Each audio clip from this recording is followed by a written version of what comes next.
Papatunayan nila na komando sila dyan. Ayan. Ganun pala yun? Ganun pala yan? Troopers, happy 42nd anniversary from RMFP and CRPO.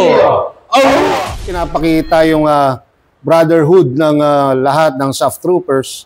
Kahit wala na kami doon sa aming former unit, nagkakaisa pa rin kami. Kahit saan kami mapunta, nagkakaroon kami ng pagsasama-sama.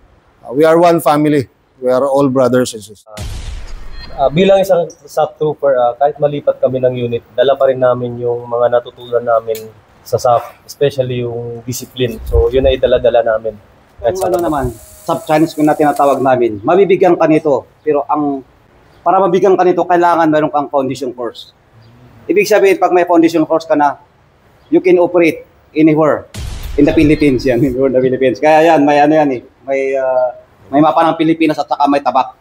Yung tabak na yan, operational badge yan para makapag-operate ka sa buong Pilipinas. By land. Kasi sila original SAF. Sila yung mga, they volunteered to undergo the training ng SAF. Regardless kung saang unit ka, Si we are yung isa lang, si capable and Limpa. we are able para mag-undergo ng SAF training and of course para Akala ko galing maging ng part SAF din talaga ng to mga SAF commando bakod lang class. Iba kasi yung camaraderie and yung pinapakita nilang discipline in terms po sa kasama namin. Papatunayan nila na komando sila dyan. Ganun pala yun? Ganun pala yan? Kailangan may sili. Oo. Yan, ganun pala yung komando. Tinuluwa nila eh. Yan. Ganun pala yung komando. Kailangan kumain ng sili. Sir, kailangan nguya-nguya talaga, sir. Nguya-nguya. Kailangan nguya-nguya. Yan, yun. Yan. Ganun pala yan. Kuya, yun.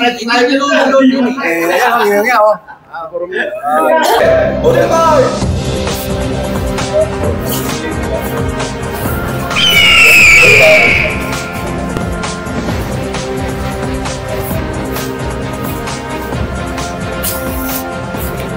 Thank you.